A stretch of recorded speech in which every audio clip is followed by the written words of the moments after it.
Баршаңызға сәлем достар. Менің каналыма қош келдіңіздер. Менің жұмысымды қолдап, маған жазылуды ұмытпаңыздар. Бүгін біз сіздермен сабақтағы тиімді әдіс-тәсілдермен танысамыз. Тиімді әдістердің бірі тербелген сауалдар. Мұнда тақырыптың түсіну деңгейін арттыруға және талқылауға дағдыларын дамытуға қол жеткізу үшін сыныптағы оқушылардың арасында сұрақтарды ұйымдастырамыз. Яғни мына жерде балаларға сұрақ-жауаптар жасауға болады. Мысалы, зат есім дегеніміз не, зат есімнің сұрағы қандай, зат есімнің қандай түрлері бар деген сияқты осындай сұрақтарды дайындауға болады. Келесі әдістердің бірі конверт сұрақ.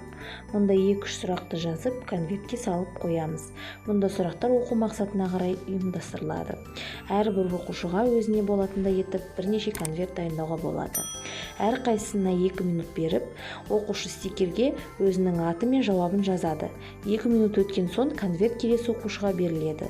Осылай бұл 2-3 сұраққа барлығы жауап бергенше жүре береді. Стикерлерді жинап, жауаптарды оқуға болады. 10 сұрақ әдісі. Мұғалім бір оқушыны таңдап алып, оның маңдайына негізгі сөз жазылған стикерді жабыстырады. Қатысушы сыныпқа 10 сұрақ қоя алады. Оған тек қана «я» немесе «жоқ» деп жауап беріледі.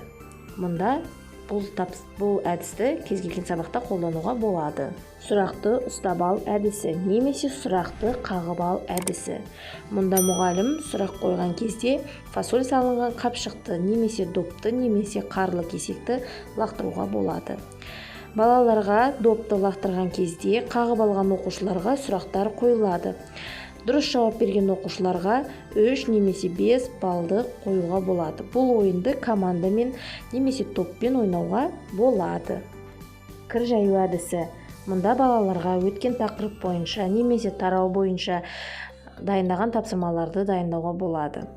Балалар жіпке тек қана өткен тақырып бойынша қажетті тиісті сөздерді іледі және де жауабы бола алатын ғана қағаздарды жіпке іледі. Достар, бүгін біз сіздермен сабақта қолданатын тиімді, белсенді оқу әдістермен таныс болдық. Менің каналыма жазылуды ұмытпаңыздар. Және де болашақта бізде қызықты видеолар әлі де болады.